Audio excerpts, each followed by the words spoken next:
Good morning class. This is Mamta Khanna and welcome to this video of English literature. So here in this video we are going to learn about the poem Geography Lesson. Okay, so the poem is written by Zulfikar Ghosh. Okay, Zulfikar Ghosh, he is the poet of the poem Geography Lesson. Okay, now let us see who is Zulfikar Ghosh. Zulfikar Ghosh is a Pakistani American poet, okay, and a resident of Texas. He's living at America, okay. He has written many poems, okay. He's a novelist, okay. He has written many novels and many poems, and one of which is Geography Lesson. So now let us see what did the poet want to express in his poem Geography Lesson. Okay, now let us have a look. When the jet sprang into the sky, it was clear why the cities had developed the way it had, seeing it scaled 6 inches to the mile. There seemed an inevitability about what on ground had looked haphazard, unplanned, and without style when the jet sprang into the sky. Okay, now see what does it mean. It means that in this poem, the poet describes the scene of the city, okay, and the country from an aeroplane flying high. Okay, so he was sitting in an aeroplane and he is flying to the other country. So while he was flying to the other country, he just peeped below and he saw earth, okay, and then he saw the scene of the city, of the place from where he is flying away, okay, and afterward when he reached little bit higher, he could see the country. Fine. So when the jet plane took off, the sky was clear, okay. When the jet plane it took off, okay, it flew, the sky was very clear. The poet looked out from the window, okay, and he looked out from the window. The city looked neatly planned, okay. The city is very neatly planned, okay. That means it is beautifully constructed and well planned, built. But on ground, it looked without plan or order, okay. But when it was on ground, it looked like it is without any plan or without any order. It had numerous lanes and houses without style or symmetry, and it has various lanes. Numerous means various. It has various lanes and houses, okay, without any style or symmetry. That means without any system, okay, without any style, without any arrangement, okay, without any proper arrangement. So this is the first paragraph. Now let's look into the second paragraph. Number 2. When the jet reached 10,000 feet, it was clear why the country had cities where the rivers ran and why the valleys were populated.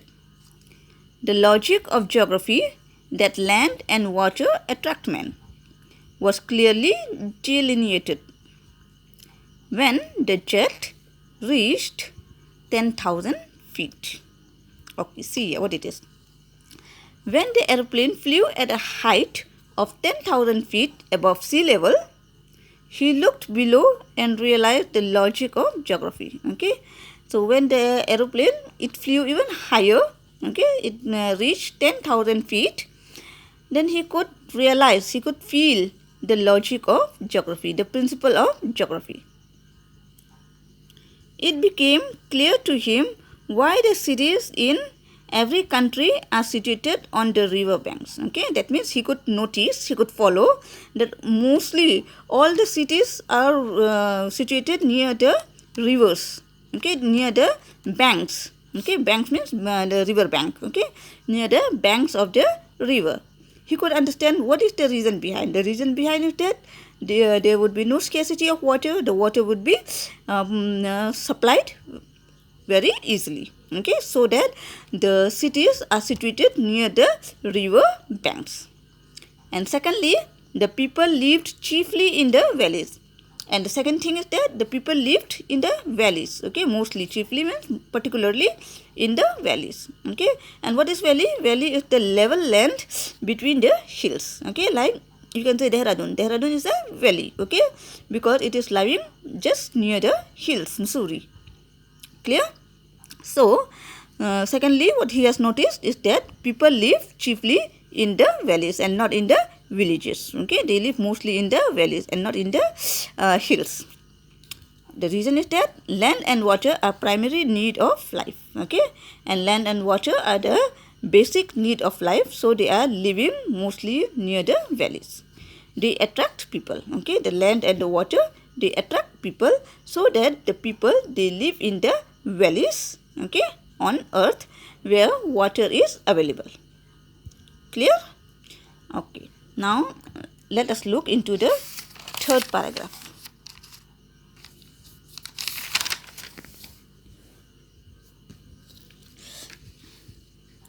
When the jet rose 6 miles high, it was clear the earth was round, and that it had more sea than land. But it was difficult to understand that the men on earth found cause to hate each other, to build walls across cities, and to kill.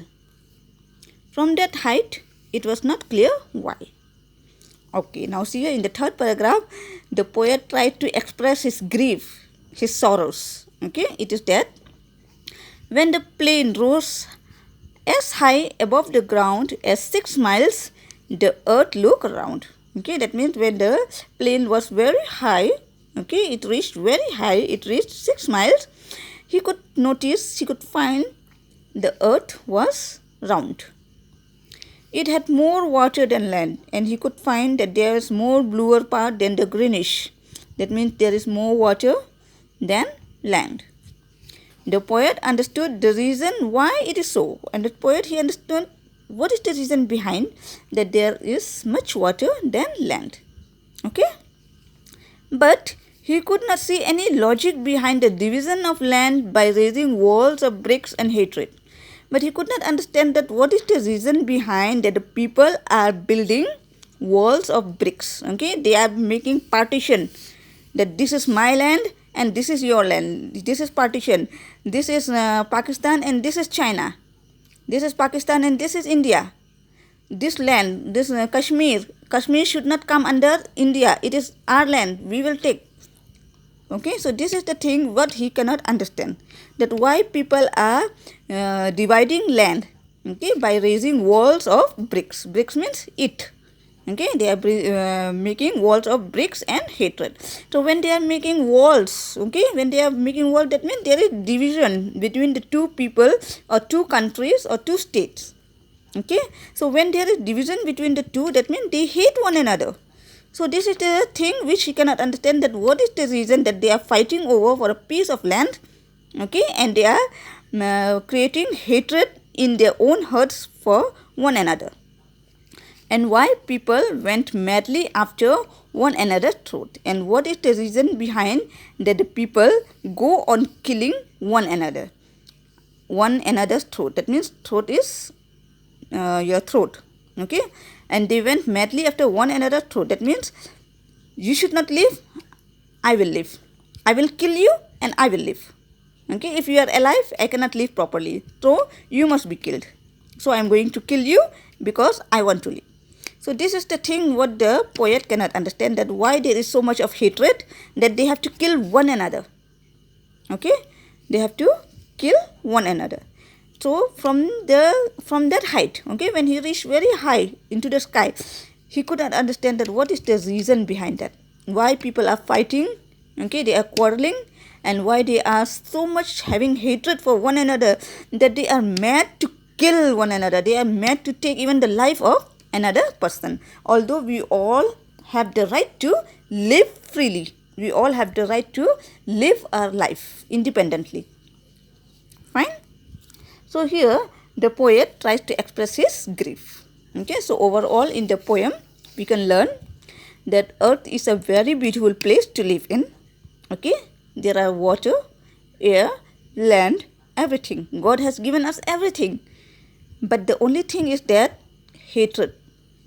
We must not have this hatred feeling for one another. We must think that the other person is also the creation of God. God has made the other person. We must think that the other person is a brother and sister. Okay, we must not always think me, myself alone. No, we must think for the whole community, for the whole world. Okay, because each and everyone is the creation of God. God has made each and every one of us. Okay, so when we are born, we were born alone, and when we die, we would go alone. Okay, so we should not have these feelings that I will live more and you should die. Okay, we should always think that we all are united, we all are one. So the poet, this is the thing which he wants to express through his poem, that we should not have these feelings of hatred for one another, but live peacefully among ourselves. So I hope the poem is clear to you. Thank you for watching.